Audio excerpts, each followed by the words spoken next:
Hello and welcome to Strong Podcast Ep.3. I'm Costoru, this is my co-host. Hi, I'm Tom Walker, and this is our third episode together, so we're officially full-time podcasters now. Yeah, and in true podcast fashion, I'm going to start with essentially what would be a plug, although it's not exactly for a sponsor. It's for Glenn at Vit1 Supplements for sending me a big old birthday box of supplements to look after me. Genuinely though, a nice dude. He trains with me and Tom. And he looks after a lot of the folk in the JITS community. They're on Instagram. I think it's at Vit-1 Supplements. I'll tag them in this. Check them out. Support people that support the community. So now I feel like I'm a proper podcaster. Need sponsorship now. So Tom, what's happening? How you been? Not bad. I think we've just safely established that I might have a staph infection though. Yeah. So I'll be off to the doctors tomorrow. So lesson for you as a healthcare professional. If you have a staph infection, go to the doctors and don't train. Yeah, it's probably a wise idea. And funnily enough, so this me and Tom were laughing about the fact that this is the first time that we've done a podcast that we're not coughing, so we are somewhat healthier, which I can attribute to the wad of supplements that Glenn has given me. I've not taken them, so exactly. N equals 1. We've been lucky on that front, although now Tom has a staph infection and my ear has basically fallen off of my head somewhat. So there's swings around, and I have a dead man's foot at the minute as well. So in short, I'm basically feeling my age. It's starting to feel rough. And I wanted to actually start with basically a question for all the parents out there. In fact, we've got loads of people. So if you see us looking over here, it's because we're broadcasting this live on Insta. And I'm just seeing loads of people coming in. I want to reach over and wave to you all. So I can see Jake and Dina, but I'm just going to wave to you here. So this one is going to go out for all the parents out there. So obviously, got a 3-year-old son who I love very dearly, likes to push my buttons. And I don't know if this makes me sound like a bad father. So I figured I'll put this out to Tom and to the wider audience. You can all chirp in here if you think this makes me a terrible human being. But as much as I love my son, there are times where I'd like to get maybe a sphere. So you think if you're a gamer and you have a bubble that protects you from all damage, right? Like the invincibility shield in Destiny, right? Boom, bubble goes down, no damage can be done. I would like to take my son and put him inside one of those bubbles, so I know no harm can come to him. But then I would like to take that bubble and throw it as hard as I can, as far as I can, just once, just yeet it, because that's how much he's pushing my buttons. And I want to know is that a regular parent thing? Does anyone else get that? Yeah, and we have come across a few pages on Instagram with really sanctimonious parents. There was this one, it was called Little Big Feelings. Oh, yeah. You come across it? Yep. And they're if your child is hitting you, just say, I'm so sorry that you're feeling big feelings. I'm in the moment, it's not happening. No, so yeah, I'll take that and I'll join you in the throwing at times. It's perfectly normal. It's funny you mentioned that page, because I follow that page, and every time I see it, I'm just I feel so patronised. It's it's okay to have these feelings, and it's yeah, but when he's pushing my buttons, this is the last thing I want to say to him. So what is, as a slight tangent to the podcast generally, what is the thing he does that triggers you the most? So he, obviously, it is not a bad thing. It's obviously, he wants all the attention, which is fair because he's a young kid.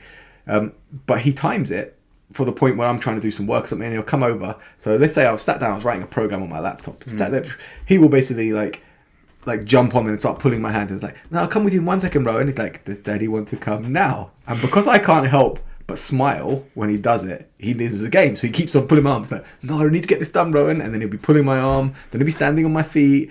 Then he'll probably smack me. And then... It's the smacking. Yeah, it's the smacking. It's oh boy. When you're old enough to do jiu-jitsu, I'm gonna heel hook you so hard.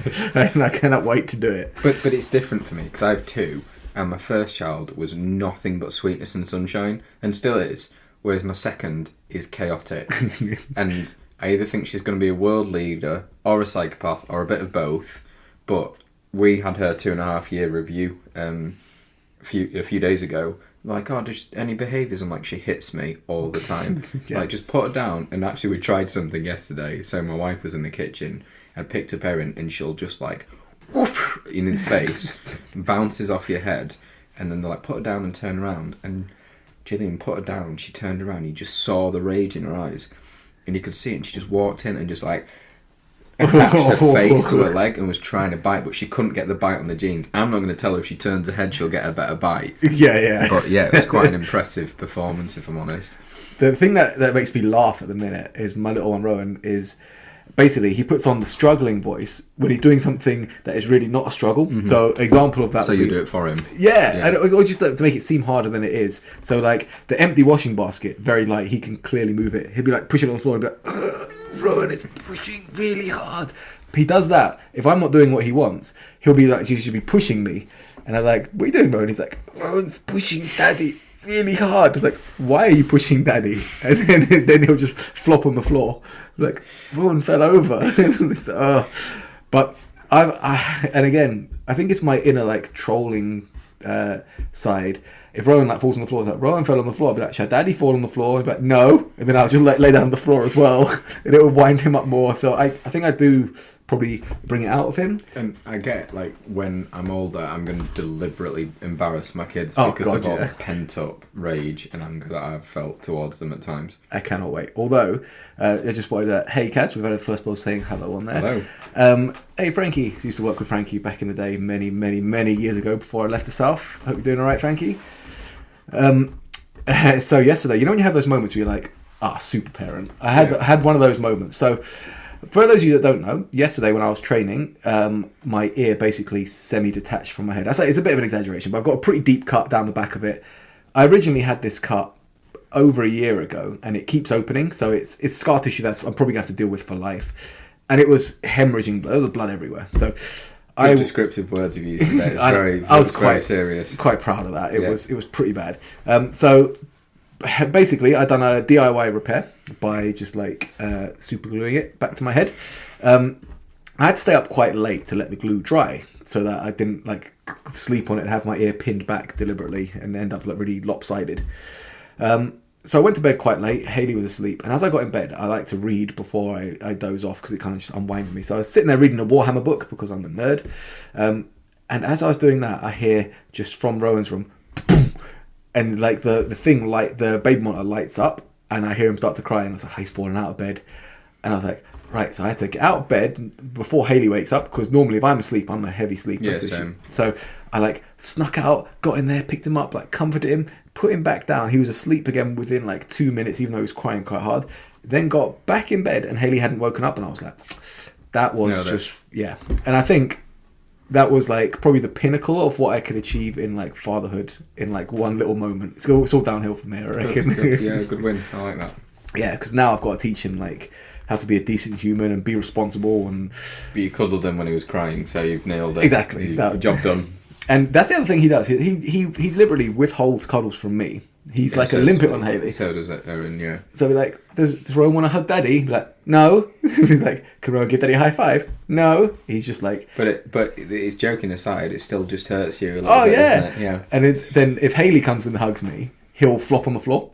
He's like, she'll be like, Mummy will hug Daddy. And Rowan's like, no. And then she'll hug me, and then he'll just like, flop down because he doesn't like it. So I like how his like mechanism to defend any actions that might hurt him just result in him laying on the floor. Yeah, he's ready for jits. He's pulling guard, basically. That's the worry. Get that out of his system. He's a guard puller.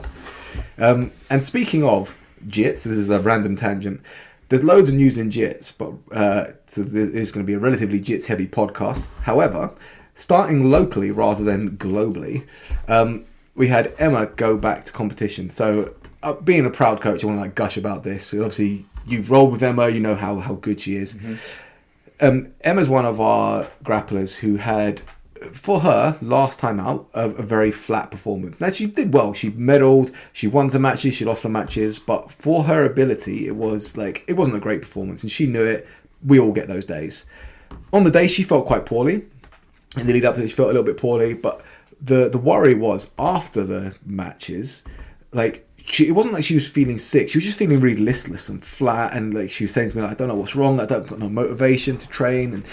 And it turned out that she went to the doctors and she had a vitamin D deficiency. They gave her some vitamin D, and she just like rocketed upwards. Like her improvement was like magical. So it's like she obviously had just gone in for surgery today, minor surgery. So hopefully she's recovering well by the time she sees this. So she decided to take one last grappling competition before she was laid up for a couple of months recovering from surgery. Entered this tournament. In the tournament, there's a girl who had beaten her in the last one. As obviously this is the chance for Emma to get revenge against the girl and kind of like go out on a high. I say revenge, it sounds a bit dramatic, but to kind of like feel good and get that win back. And it is kind of revenge, but it's as much as like everyone likes each other in jits, you still got pride. You know, you want to win your match, and if someone's beating you, you doubly want to beat them. So Emma's like training perfectly, in good shape, energy levels are like on the up. The week of the tournament, she's sick. Like she missed the week of training. She's telling me she's just feeling poorly. On the day when I arrived, she was like just slamming back Lemsips and nasal sprays, all congested. And I was worried that, like I put this out in an email the other day, but I was worried that not that she'd lose, because everyone will lose at some point in a tournament. You'd have a bad day, but I was more frustrated. I was more worried that her body would let her down rather than her technique. Like, you know, she wouldn't have the energy, and actually her last memory of competing before surgery would be losing in matches that, you know, she has the ability to win. Obviously it didn't go that way. She just like steamrolled through everyone with some incredible throws. And that 3 out of 4 wins were all submissions, 2 gold medals, fantastic performance. So I just wanted to go on a tangent and say well done to Emma. Hope your surgery is going well, and by the time you're flicking through this, you're on the way to recovery. I'm going to give a shout out to Emma as well, because Emma's come to see me for physiotherapy, and I think we can both agree, if she sees this she'll be well embarrassed, but I think we can both agree she's super diligent, so committed, so determined, and like the last performance she had, we all know she can do better, and then like we all have those days. It was, for me, it was that clip you did of the Ogoshi. Yeah. Where she did the throw, it was okay, because I've done an Ogoshi like that in a comp where they just like, you grab the hip and they fall over it, and then the second time she does it, she just steps and poof, launches the girl on the back. It's brilliant. It was like a full 360 over the head, and everyone around like had the simultaneous like, ooh. It was like one of those reactions. That's, you know, what you need. That's what you need. It was so good. And I like... I think that someone made a comment like in the crowd, like, "Oh, that girl's got good judo." It's like, yeah, she's got good judo. Well, she's a black belt. Yeah, she knows what she's doing. So yeah, and I mean, to hit that in nogi is very good. You know, and it's a great way. Like, say, for her now, she basically got 2 wins over the girl that had beaten her. So it's a nice like mental kind of like, oh yes, I've done well here for her, and it means that her last tournament before she like goes off for a little break ends on a real good high, you know, which is obviously what you want as a coach, them to your students to be content, basically. On the wider spectrum of jits, we had a couple of questions come in that we wanted to address. The first one was actually, everyone is failing drug tests, which is it's a very unusual thing. Shocker. Yeah. Because they tend to not test in jits, so it's one of the most like steroid rampant sports in the world. But that said, some very high profile grapplers have tested positive, and there's 3 of them that I wanted to mention because it's like the circumstances around all 3 of them are different based on their ages and what they took. And so first one you've got is Cyborg, obviously an older grappler. You have Wagnerosha, and then you have Mika Galval. So those would be the 3 kind of like that stand out in my mind as being like the very high profile grapplers that everyone would know in the wider community that all tested positive. Now, when you look at the 3 of them, what stands like in stark contrast is firstly their ages. So Mika being very young, 19 I think. Cyborg, I think Cyborg's 50, over 50 maybe? Yeah, I think that or late 40s. And Wagnerosha's definitely in his 40s as well, even though he looks like he's about 70. He's got a very weathered face as old Wagner. But their reactions to it, I think, from what I can tell, Cyborg has basically just kind of owned it. Said, look, you know, I'm 50 odd years old or whatever it is. I would maybe have a slightly different opinion on Cyborg. Yes, there is a lot of other things that kind of encircle that individual that are somewhat more dark in terms of I think his conduct. I think the thing with Cyborg and the drugs particularly is what I find really frustrating with this. So historically, I did quite a lot of work in anti-doping and when I used to compete as an athlete, and then worked as a representative for WADA for a little bit, and it's you tell a small truth to cover a bigger lie. Like the Lance Armstrong, basically. Yeah, and one other thing with him talking about is how he said he was on hormone replacement therapy by a doctor. I'm like, there are plenty of doctors who I was approached with who would have provided me with different therapies, and I think, I don't know the full details, and maybe you know, but it's not like he was just popped for a testosterone base. I don't think he was. I know I think he actually did a runner as well when they originally came to test him, as far as I remember. No. Jesus and acai, mate. Yeah. The funny thing was, like, Craig Jones made a joke about it, saying, like, at the event that he came second, I can't remember what event, he's like, I wish because they normally only test the gold medalist, and he's like, I wish where were they when, I don't know who it was, won the gold medal? Because if they had tested him, I would get the gold medal. And he said, no, I would have failed the drug test too, but they wouldn't have tested me. So he's very like tongue in cheek, kind of owns it. Wagner went off on a huge tangent of, I'm on a HRT replacement by a licensed professional and all this. But when they came to test him, he was just like, no. He's like, no, he's refused the test outright. Now, as far as I'm aware, and I might have to look into this, I'm not like talking out of my arse, but I'm pretty sure that HRT is not allowed it's definitely not allowed in MMA or in UFC rather. They've taken away the HRT exemption because people were abusing it. But I'm fairly sure in athletics you're not allowed to undergo HRT. But then I'm not sure. So there's exceptions to some degree. So there's things called therapeutic use exemptions. So therapeutic normally within certain ranges. So British athletics had some controversy recently because in relation to like trans issues, there were female athletes who were banned because their testosterone was outside of a reference range. So Casa Semenya was one of the ones that's in mind. Yeah. And so sometimes they'll have reference ranges and it depends on the sport. The problem with jiu-jitsu, they're not very established in those ranges. So as far as I know with IBJF, historically they only used to test once a year and they tell you what date. Yeah. And so you just cycle off and you make sure everything's out of your system. But yeah, I guess I don't know what the thresholds are for the doping. I wouldn't say it's an absolute contraindication, but I would say their levels were slightly out of whack. Yeah. So from my understanding of it, again, it's a fairly basic understanding, but I remember from the UFC. So your testosterone level, testosterone to epitestosterone level is like 1-to-1 in a normal individual. So normal is like this wide range on that. So 1-to-1 is common, right? Now, common for the male anyway.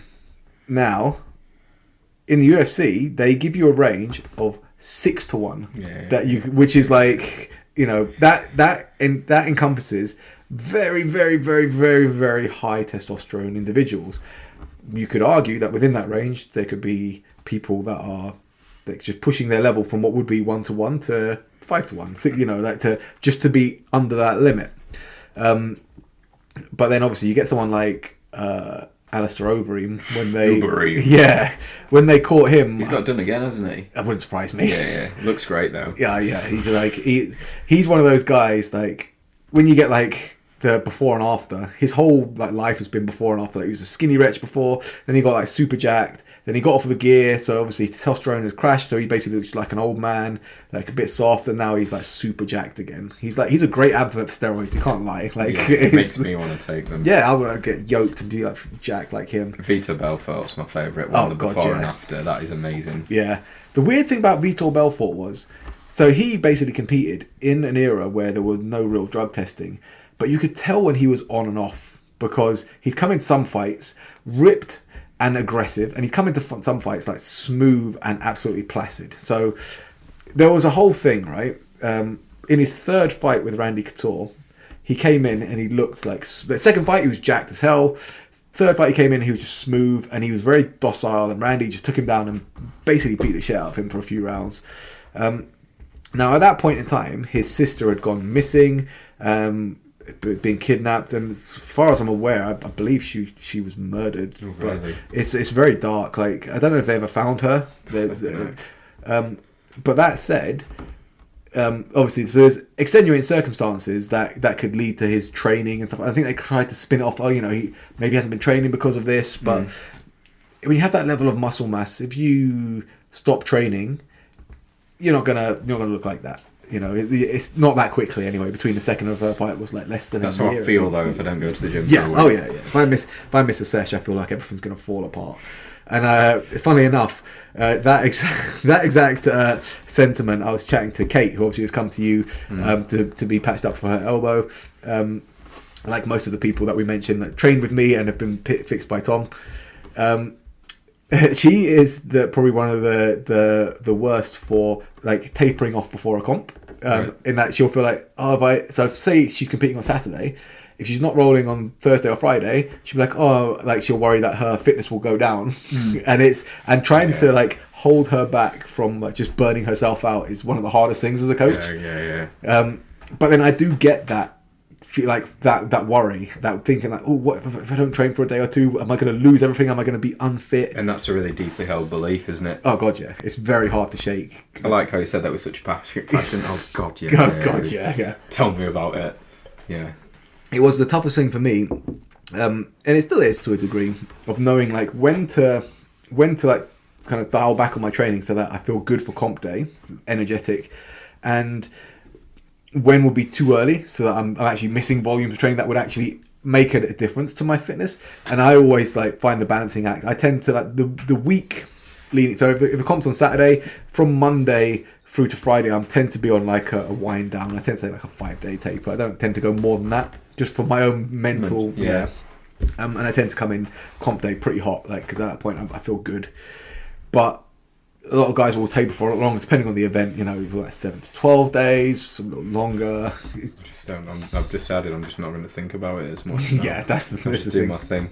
If you get in your head, that's the worry, isn't it? It's like you can psych yourself out of any event based on like your prep. If you deem yourself under prepped. Well, I know myself like fairly well, and I realise I'll think way too much on these things, so I try not to think about them at all. Yeah. And I've made mistakes, and I think when I do underperform, it's because I just have overthought. Yeah. If I just rock up, do what I do, treat it like another role, then that's the thing. Because if you think about it that way, like if you rock up for a hard open mat, you just show up, you train hard. Yeah. If you have a good day, you have a good day. But you haven't done any specific training for that particular open mat. No, exactly. And it's like, and if you've been like to an open mat the day before, you might underperform the next day because you're a bit tired and beat up. So you think, okay, maybe it's a good idea if I don't do open mats 2 days back to back.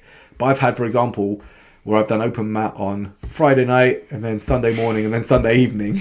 By Sunday evening, I'm a little bit like flat, but I've also had some good performances on Sunday evening, so it's hard to like quantify the impact, of like when I've had good performances and bad performances in the training, the volume leading up to it. It's hard. You can't pin that value on just the training that you've done. There's so many other factors. So I find combat sports really interesting for this in the sense that there's so many variables. Yeah. It's like nigh on impossible to control. But then you meet people who have these mindsets that I will never possess because I think that I'm too much of a cynic. Yeah. So you'll have people like, I visualise my success and I'm going to be the champion, and they 100% believe it. But in my head I'm like, well, I know I've trained well, but they're also training quite well. And when but some people will really double down on it. And that's what makes it really good. Yeah. I'm a bit jealous of that. Yeah, well, you got someone that's that driven. Speaking of, that actually leads into the third athlete that had failed, being Mika Galval, the young one, 19. Failed for... he basically, I think he said it was a medicine that was prescribed to him by a doctor. The doctor would prescribe him this medication if he's cycling off steroids and they're looking after him, basically. It's like an anti-fertility drug or something like that. It's something very weird. So you take it for... I think it's for fertility, but then you take it, to get your testosterone to bounce back after you've smashed yourself into the ground with driving your endogenous testosterone down. It's it's what I would take when I'm 19. Yeah, for sure. And the thing is, right? So it's hard to say. So, like from my standpoint, obviously, I've never taken steroids, and it's not something I'd be interested in doing purely because. So there's like two factors for my own personal thing, right? In that. my dad trained bodybuilding, which has got to be probably the only sport worse than jiu-jitsu for steroids. I think it's a prerequisite if you're doing bodybuilding. But my dad did it naturally and got to like third in British. And he did it naturally. So I want to follow in those footsteps and basically see what I can do naturally with it. And I'd rather aim high and fall short, but know that I gave it my best, than to supplement something that I probably shouldn't be doing and achieve, but then wonder, could I have done it without, and I think that's the kind of, that's the biggest thing for me. It's like, doing my best and not more than my best, and doubting it, because I'd have that self-doubt. I have the imposter syndrome. I think that's your value there determines your integrity, though, doesn't it? Yeah. In the sense that you have a deeply held value, which will then dictate your actions. Whereas I think some people's values will allow them to do things that would seem unethical. Cough, Gordon Ryan, I'm saying it. He's actually one that I was going to bring up. But in reality, all of these people in the podium will value winning at such an extent, and forget winning at the extent of taking drugs because it's unethical, to the extent of their own health. Yeah. Because you can't blast that much gear without having long-term effects. It doesn't happen. Yeah. Do you remember Rich Piana and the 99? Was it 1% or 99% club?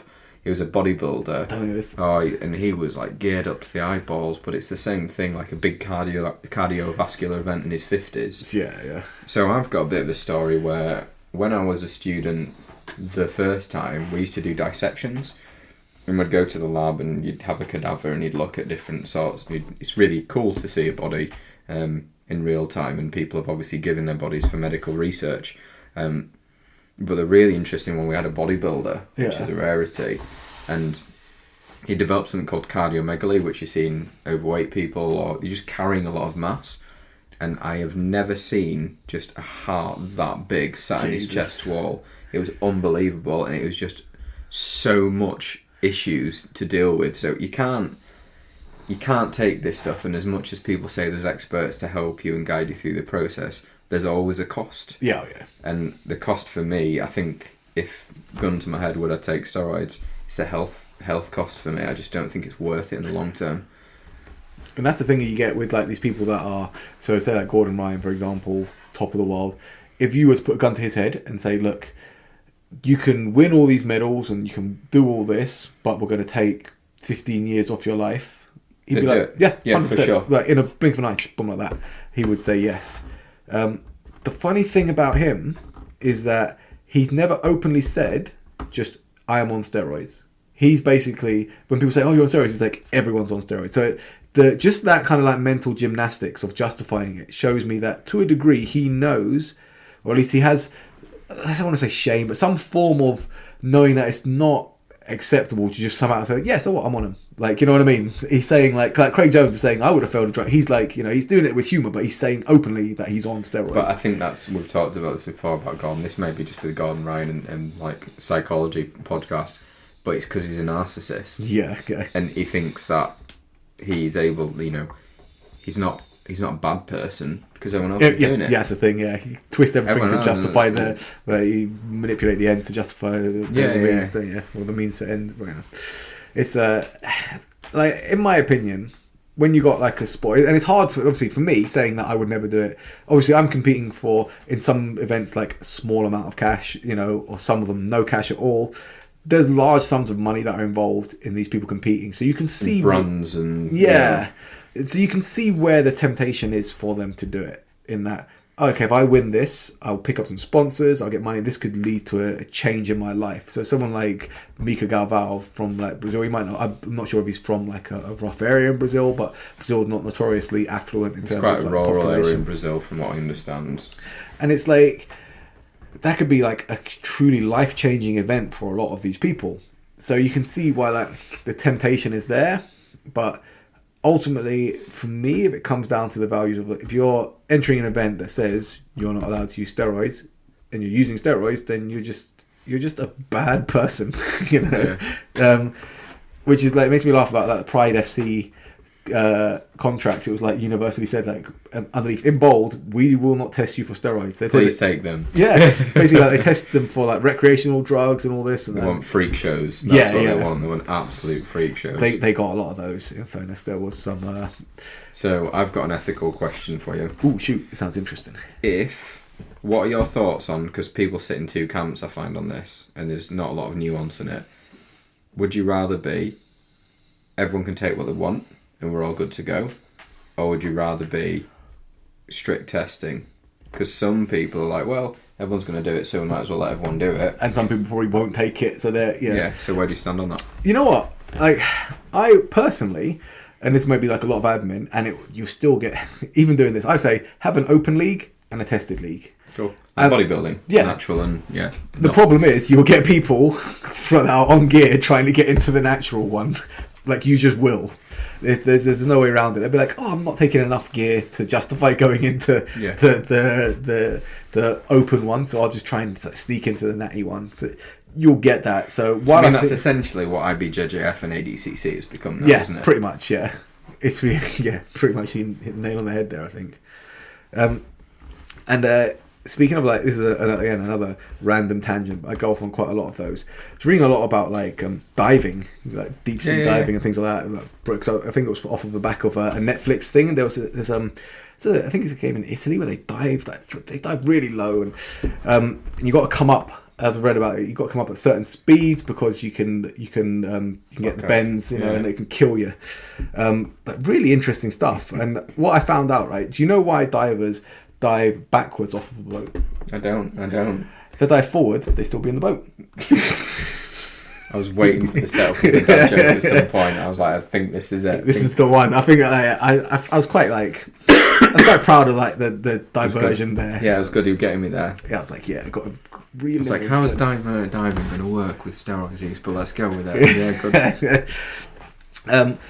In terms of so in terms of like local competitions and people using steroids and stuff like that, that's where I find it gets really weird, because like say take a tournament like Empire, which is people pay to enter, you get so many people that are juiced to the gills on there, which is like, what are you doing? You're competing for like a medal and pride. You're not getting paid, and you're running loads of gear to win it. It's like, it's weird, isn't it? Because I'm like, sorry, a controversial opinion. I'm like, how much of a douche are you to put other people's health at risk? Because it's a combat sport. Yeah.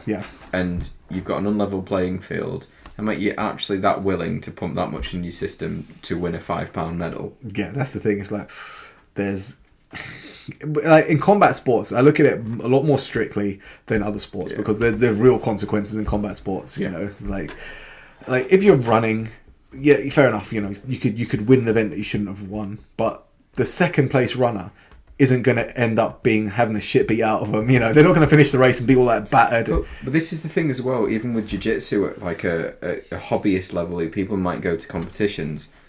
There's still a significant risk of injury. Oh yeah. And stuff happens, and people get giddy because they get stuck into the comp environment. But the amount of messages I get after a competition in a weekend being like, "Oh, I think I've blown my knee out." Yep. And they're all quite, actually, I had one recently, quite serious injuries.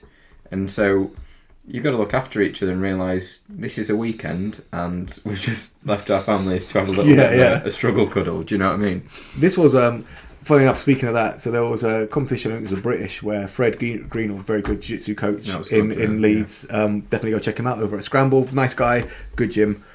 And Fred had caught a guy in a heel hook, and you can hear, like, when he applies the heel hook, the guy's knee click, and Fred lets him go, and the match just carries on. And then later on, Fred caught the guy in another heel hook, and I think there was another click, and this time the guy tapped.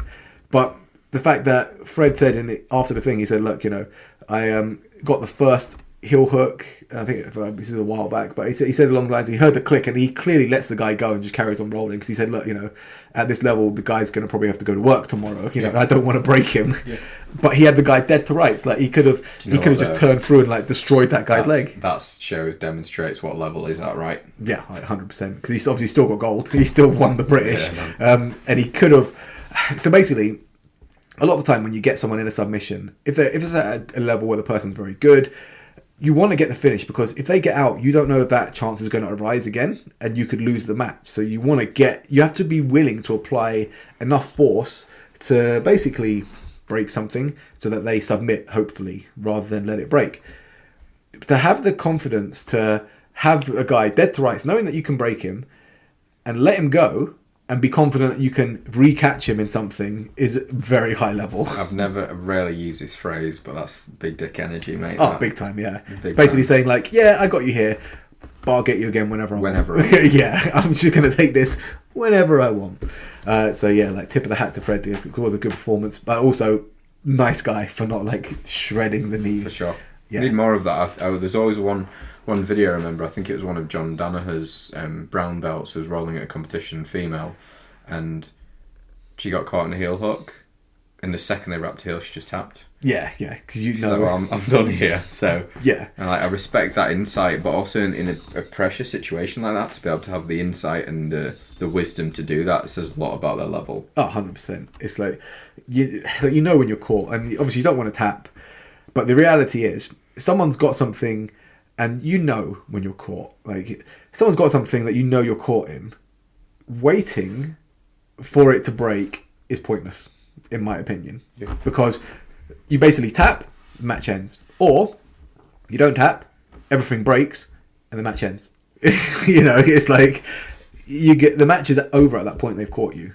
So you either tap, or you let everything break and you still lose the match. And then you're out for ages. You take it as a learning experience.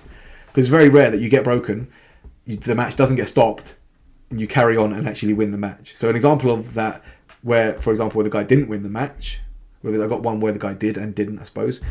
So Vinny Magalhaes against Craig Jones. Craig Jones broke his foot pretty significantly early in the match. So bad. Oh, it's horrific. Vinny carries on, trying to make it to the end of 5 minutes, and Craig gets the same foot and is twisting it, and it's going round, and Vinny's just letting it, and then afterwards, Vinny asks the ref, like, how long till the end of the match? And the ref tells him, like, 2 minutes or something. And Vinny kind of weighs up. Is it worth... I'm going to forfeit the match after the end of the 5 minutes anyway. Is it worth putting myself through more damage? Vinny's like, okay, fair enough, yeah. It was really awkward. It made me quite uncomfortable, actually, watching that, because it's a conversation where Craig's like, you all right, man? Like, yeah. You good? He's like, yeah. And he's like, oh, it's so broken. That's kind of what he said. He's like, when he grabs it, he was like, honestly, Craig, you see it doing it. Honestly, this is terrible. And I was like, oh, if he's saying it's terrible, it's just, oh. Yeah, man. You've lost. It's all right. It's okay. But a turnabout to that is in the ADCCs, Wagner Osha, who obviously failed his drug test later on, not for that event. Owen Flanagan basically broke his foot, from what I'm led to believe, or at least he popped it very badly. I'm pretty sure he broke it. Wagner let it all his foot pop and break, and actually came back and won the match. Yeah. And that led to him getting a medal. That was for the medal. So Wagner got to go on the podium, which is going to lead to more endorsements, and it's. I think there's times though, like in certain careers, you just got to press the fuck it button, and yeah. I think I it's weird for me because I have my physiotherapy thing on. There's one example I'm probably... I think something like Wagner because he's at the peak of his sport, but we look recently at the UFC and with like Muhammad Makayev getting caught in that knee bar. Oh, that's a great example actually of someone... Like you got to go there, man. And I know I'll say it when he's said he's had like a grade 2 MCL. I doubt it. Yeah, it's going to be... I doubt it. There might be something else going on there, but in my opinion, and I may be wrong, but I think he said that because he doesn't want the rest of the world to know. Yeah, I think when your knee is basically bending like that the wrong way.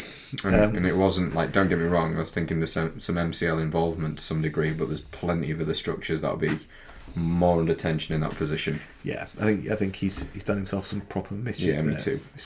Hopefully he has a quick recovery, because that was one of the gutsiest displays I've seen. Cause... Oh, it was wild. Like, I just want to say, it's his career, and he's in there, not me. But that coming back and strangling was like that was big moves. That was mad impressive.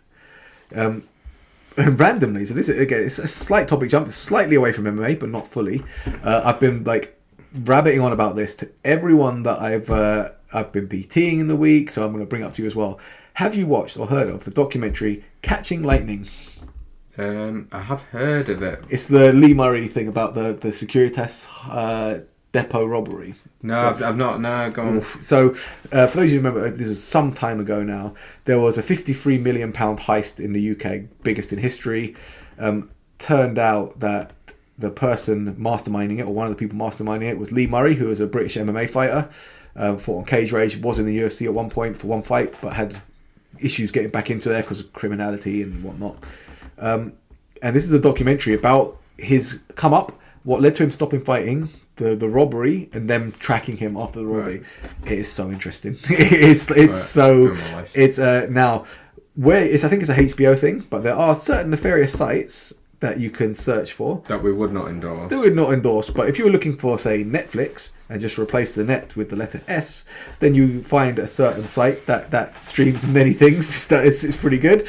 And I watched it on there, and I just could not stop. I've just been like hammering through it, and it's because it's like he's a South London guy. Obviously, I was born in North London, but in the London area in general, seeing like their upbringing in like a poor area of London, how he came out hard, like it reminds me so much of a lot of the people that I grew up with, you know, and the fact that he just done this ballsy heist of that much money. It's insane, and obviously the lengths the police went through to get them as well. It's so interesting. It's so interesting. It's crazy, isn't it? There was a I can't remember his name. You may have seen it. He did a podcast. He went to prison essentially for suspected murder or something along those lines, and said in prison, I'm actually going to become a triathlete and a professional triathlete. All right. So it's really interesting listening to his story in the sense like. He grew up in London and he was told that he was around crime families, it's all he did, and like, I'm going to be a millionaire by the time I'm 25. Yeah. And obviously it didn't work out that way and he ended up in prison. And then he just started to go, you know what, I'm just going to do step-ups. And all of the things he did, he took his mindset into that. So I don't think they raised him with a bad mindset. It was just the environment in which he was raised, because this guy broke like 4 or 5 rowing world records in prison.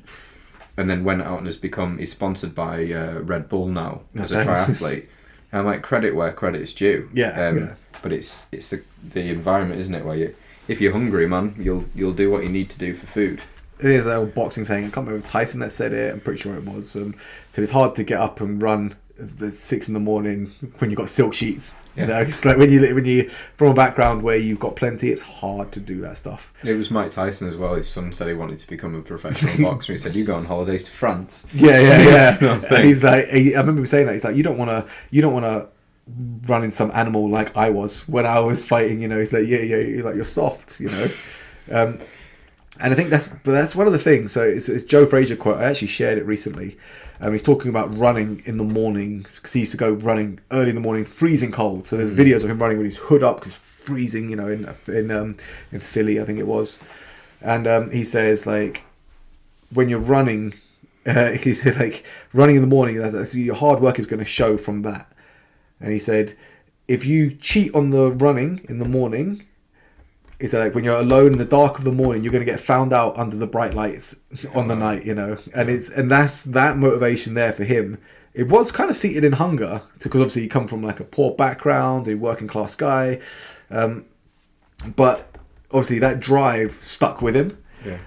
You get someone from like a middle class or upper class, it's hard to do those things, you know. Yeah, just comfortable. Yeah, it's quite interesting when you look at some of the backgrounds, like years ago when he did some of the stuff in higher level sport and working with different athletes at different levels. You never saw many successful boxers or judoka on national governing body programs who hadn't had it rough growing up. Yeah. There's something about fighting or pushing yourself in any kind of competition when you're coming from a background that you want to escape, because you put all your energy into that. Because that's your ticket out. Mate, that's why I love Charles de Bronx, man. yeah. That guy's he's so tough. So tough. It's same with like Diaz brothers as well. Obviously, they're very street tough guys, you know, and they just go. I saw that video the other day of when they were all peddling the Rock shoes for the UFC, and they're going, "Oh, this great shoe, best shoe ever," and they clipped that thing when Nate is in front of the camera and Megan Levy, and he's like, "These shoes are a piece of shit," like around the camera, and she bursts out laughing as well. I'm like, I like him. I used to really dislike Nate, but I actually can't not like him. Well, funny enough, that actually does lead on to something I wanted to bring up that I forgot. In the world of fighting news, Nate Diaz versus Jake Paul has been announced. Right. I don't know how I feel about this, because as much as I like Nate, I feel like he's sold out a bit here, but also because he's like, I'll never fight him, he's not a boxer. But then everyone's got a price. Yeah. And I would go into the ring with Jake Paul. If someone said to me, $4 million to get knocked out in front of everyone, I'm like, you know what? Yeah, I'm down. Yeah. Well, this is the thing. Nate, you'd imagine that Nate probably is quite proud and won't roll over. Like, so there's been a lot of talk about like, oh, Jake Paul's fights are fixed. I don't think they are. Yeah. And also, like, Nate is just not the guy that he would never take a fixed fight, in my opinion, because he's just very tough, you know. But at the same time with like Jake Paul, as much as I don't like him, I kind of respect what he's after. Like, he's found a thing, he's doing it. And if you give someone like a drive like that to try and build a platform, they already have pretty much unlimited resources. Of course they're going to get really good. Yeah. If I had 50, 60 million in the bank and I wanted to get like high level jiu-jitsu, I could. Yeah. Because you put all your energy into that. Yeah. And the thing with Jake as well, as much as I dislike him as a person, and that's not through him being like, I don't know, like chatty and all this, you get a lot of that. Basically, like, he's done a lot of like crypto scams where people have lost money, you know, all that kind of stuff. It's just like, and Logan's the same, but like I think Jake's done it kind of like repeatedly. So there's a lot of stuff. Like CoffeeZilla does quite a lot. I love CoffeeZilla. He's amazing, isn't he? Did you see the one with Dylan Dennis? Yeah, brilliant, amazing. Absolutely brilliant. Yeah. Dylan Dennis is just a fucking helmet, but but he done one on the Paul brothers, and Jake has done like so many crypto scams, and it's all the same thing. So it would be like, he'll go online and be like, oh, everyone look at this I don't know, zoo token, wherever it might be. Everyone will be like, oh, let's put money in that. What you don't realise is that some weeks before Jake's been approached, he's been told about it, he's put money in it then. He waits a while, then he mentions it, everyone starts pouring money into it, his value of what he put in doubles, triples, he just takes his money out, and then the Ponzi scheme is done. The weird thing for me though is like how they can still, I mean, I know they've been fined recently, but I'm like, it's literally painting the tape.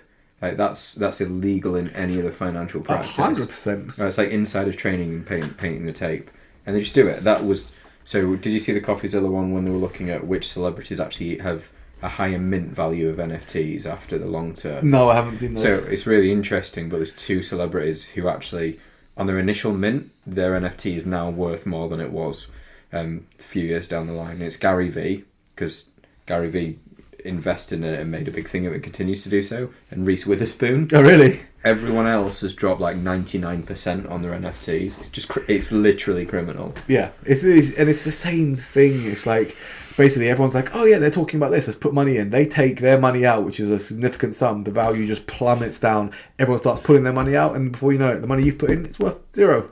And and in worst case scenario, like what was that thing that I can't remember the name of the token. There was one that went under. It's been a big Netflix series because it was such a criminal thing. They couldn't pay out because basically it was a pure Ponzi scheme to the point where everyone started trying to withdraw their money and there wasn't enough money. So weird. Oh, you want about something X. Curly haired guy? I think so. Yeah. FTX. FTX. That's the one. Yeah. Sam Bankman-Fried. Yes. Sam Freud. It was just yeah. That was horrendous. It's mad. But you never get your money back, even if they get taken to court or whatever. They don't get their money back. Nah. It's such a mess. And in terms of like this fight now between this crypto scammer Jake Paul and Nate Diaz, obviously I want Nate Diaz to win. Me too. If you look at it, like just look at the numbers. Nate's 38. Jake Paul's in his mid-20s. If you look at, it sounds insane to say this, but if you look at boxing experience, Nate Diaz has had no professional boxing matches. Jake Paul's a more experienced professional boxer. He's not the most experienced fighter, but he's had much more in the way of boxing experience than Nate. Now, Nate's smaller, older, coming up in weight, so he's up against it in terms of physicality. But when you look at Jake Paul, he's only fought one real professional boxer, and he got outboxed quite handily. Yeah. what the worry is, obviously, if I was like, oh, Jake Paul holds a lot of power, he's going to knock like Nate Diaz out. Nate Diaz has been in with so many hard hitters. He's been stopped once. It was Josh. Yeah, Josh with a head kick. With a shin kick. Yeah. Dome, yeah. So, in all reality, to knock out Nate Diaz, That's what I'm saying. you have to hit him with a brick. Like, because even Josh Thompson shin kicked him in the head, punched him, he went down, it was still a TKO, he wasn't out. He wasn't unconscious. out cold. Yeah. This is the thing, you've seen he absorbed a whole shin to his head. And then the other thing to think about with the Diaz brothers, which I really like about their style, is the volume. Yeah. It's like peppering them just with like low percentage shots. It's good. That's what I'm hopeful. I know Nate Diaz has opened as a huge underdog. I would love to see him win, and I will probably put a bet on him. But it is not a bet I'd be confident in, purely because Father Time does take us all out in the end, 38's old, isn't it? It is. Really I hit that number myself recently, and so I turned 38, and within 2 weeks, my ear almost fell off my head. I have like potentially a dead man's foot. My foot is all bruised and broken. So yeah, that all happened since I turned 38. So I'm thinking it's all downhill from here. Staph infection soon, mate. This is true. Yeah, Tom's got a staph infection on his leg, and we were doing leg locks today. So it's and I was wearing very short shorts. Yeah, but I was wearing spats. There is that, yeah. But I could have a staph infection coming now. And in terms of like timing, it's actually not bad in terms of timing, training wise, because I'm going down to London for a wedding tomorrow. So I get like a couple of days off training, which is going to be nice. Yeah, we good. For a day. Yeah. I'm looking forward to being able to eat and drink everything and have a good time. But I'm also, in terms of this injury, which is slightly annoying because obviously the cut will keep opening. But I can't afford to stop training because I have a competition in 4 weeks. It'll be 3 weeks on Sunday. So I need to keep pushing through. I just need to do it without my ear falling off. And I also need to do it without my foot getting any worse. So there are those two things. But I'm hoping that if I take 2 days off training, so Friday, Saturday, I will be better. That's the hope. That's how bodies work, right? Yeah, totally. 2 days off. You've got 2 whole days off you training. You might want to speak to Mika Galval about peptides. Maybe. Yeah. You see me come back with like traps up here. Just like, yeah, I'm ready to go. Someone said that. I can't remember who said that to me the other day. So this is like a subtle flex for myself. I was getting changed, and someone was like, well, man, you're looking in shape. And I was like, yeah. To be fair, I noticed your biceps were popping today in that rash guard. Yeah, that was like, I was just like, just before you came, so it's had a little bit of pump going. No, I think it was from chin-ups and things like that. I've been doing like a lot of chin-ups because this is again my own mentality when I'm designing your programs. Grappling, very pull dominant. So when it comes to pulling exercises, I love doing chin-ups. There's no rhyme or reason. You can do bent rows. You can do many other things that will... I like a chin-up. I like a weighted chin. Yeah. Oh, yeah. It just feels... You feel so strong doing it. Yeah. Like, yes. I like that. I feel badass. So yeah, I've been doing a lot of those, so I feel like pretty jacked. And tomorrow morning, back in the gym for... So the way my program is currently set now, for anyone that's interested in what I'm doing... basically, I've got 2 strength programs, or 2 that are predominantly strength based, although there are some power exercises in there. It generally starts with the most complex movement, then to like the heaviest movements, then to your accessories, and I kind of follow it through in that order because you want to tackle the most complex movement while you're freshest. You don't want to do something like a snatch while you're fatigued, for example, where you can do bicep curls when you're fatigued. So two kind of like primarily strength/power based workouts. It will vary depending on the cycle that I'm in at the moment. So at the moment I'm in a strength phase. After this it will be power.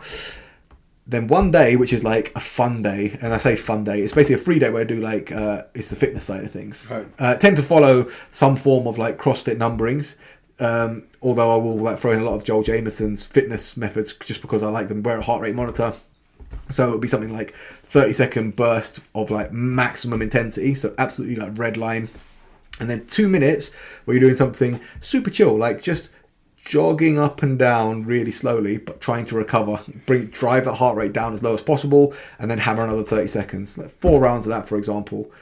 What I did the other day, which has absolutely wrecked me, was, and this was basically, I blame Katie for this. So if you're watching this, Kate, because she'd gone to work. So basically, I train with Kate. So, and the story around why I train with Kate is basically, obviously, we both do the same thing, but a big shout out to Kate. So when lockdown hit, obviously all the gyms closed, wasn't able to train or anything like that. There were a few clients that came online with me and stayed with me, which was good.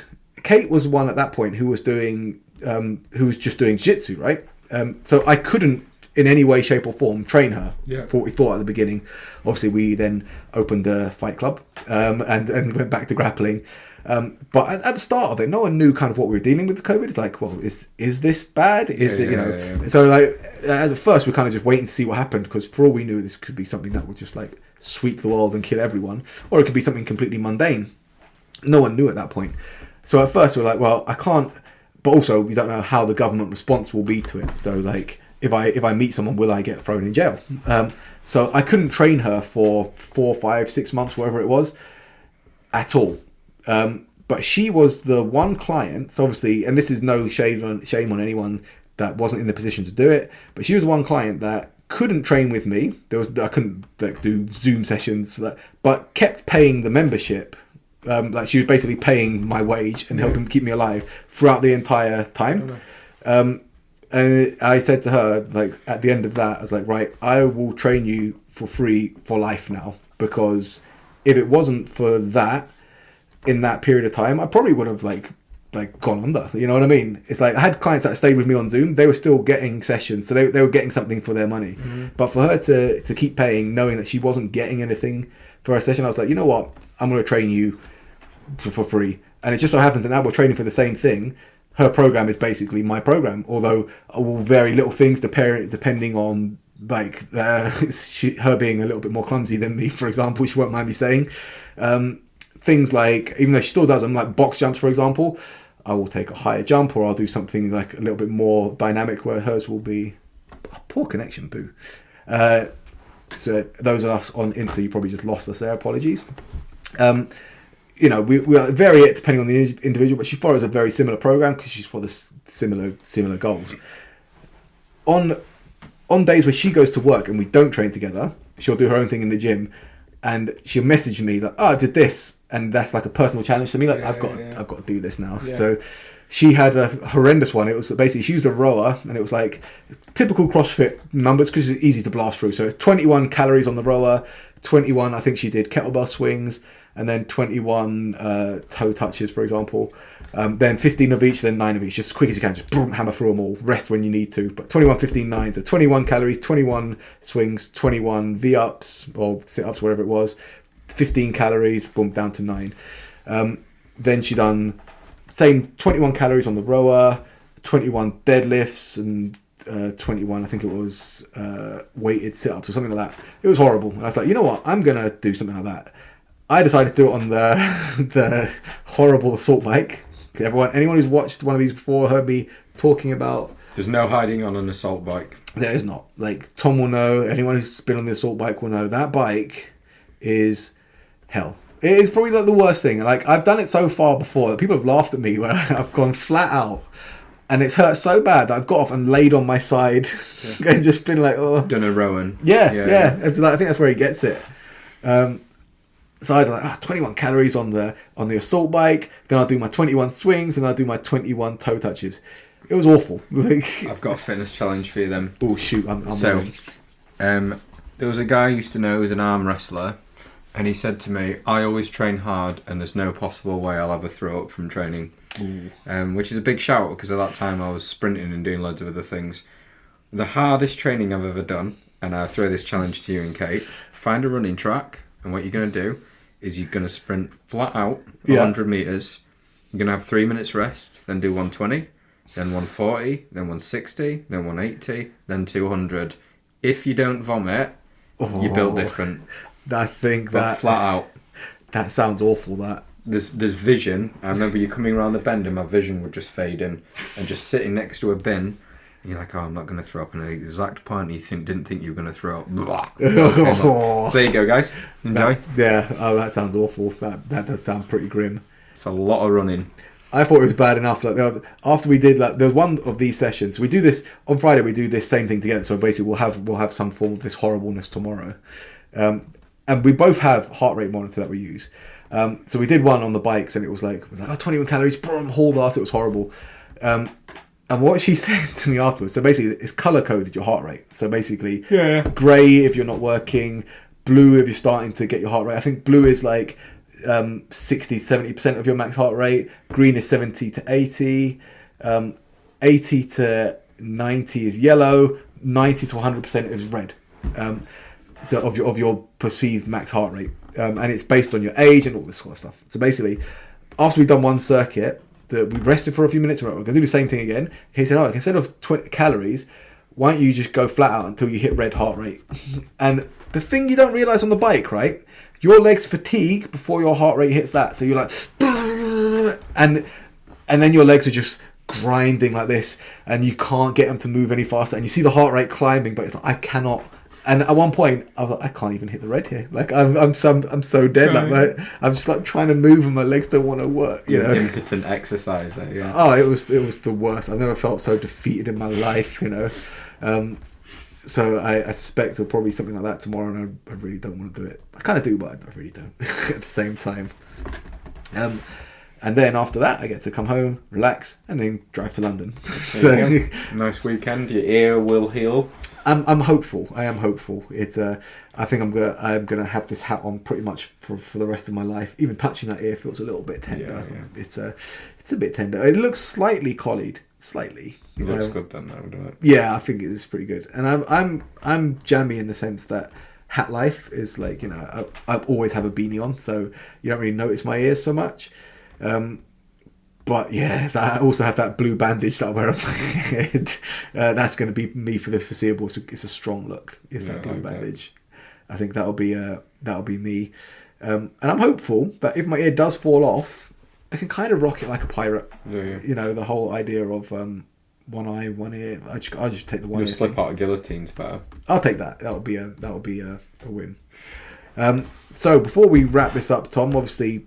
Broken Mat. It's going very well. Obviously, I come down on Sunday. Yes. Yeah, obviously, the more and more people coming into that, I'm now fitting the mold, being slightly broken. Obviously, you having a neck injury that you're recovering from, we're working some specific stuff. So for people out there, someone actually asked, what would your advice be for training injured? Yeah.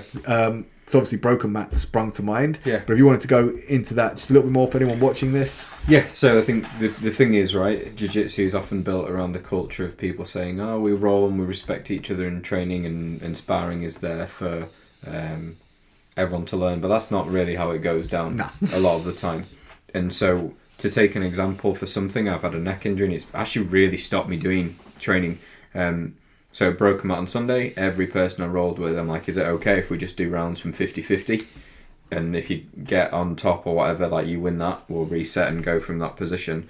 But I think you'll know, and I think it's largely because I'm controlling the culture to some degree, the feeling's slightly different in the sense that you feel safe to train, and also getting tapped isn't really a thing. Yeah. It's just not really a thing. And so I think about training when injured is... it's about building a culture where people are allowing you to all sharing learning rather than just being like, right, I'm just going to smash everyone today with my game. So I think there are certain things you certainly shouldn't train with when injured, but generally, shoot me a message if you want to come down to Broken Mat or anything like that, because it's about us establishing I know what I'm doing with this stuff. It's about us establishing whether or not you can train and what you can train around, and actually making it fun. Rather than sitting at the edge of the mat and just flow rolling for 5 minutes, because that's not always the most exciting either. Yeah, and I think like when it comes to like that, it's basically finding an environment where you can train, like you can pick your partners and train well. So, example would be if you're basically rolling with someone called the White Belt Slayer, for example, and you're a white belt, it is probably not. Yeah, there is a fairly high chance that you will be slain. So I would say that would probably not be like the it wouldn't be like fit within the realms of choosing like a suitable person to roll with, for example. But the best bet is like just be open with the people that you train with. Say, okay, I'm injured here, and people won't slap things on that particular joint. You know, I mean, they shouldn't slap things on anyway. You'd hope.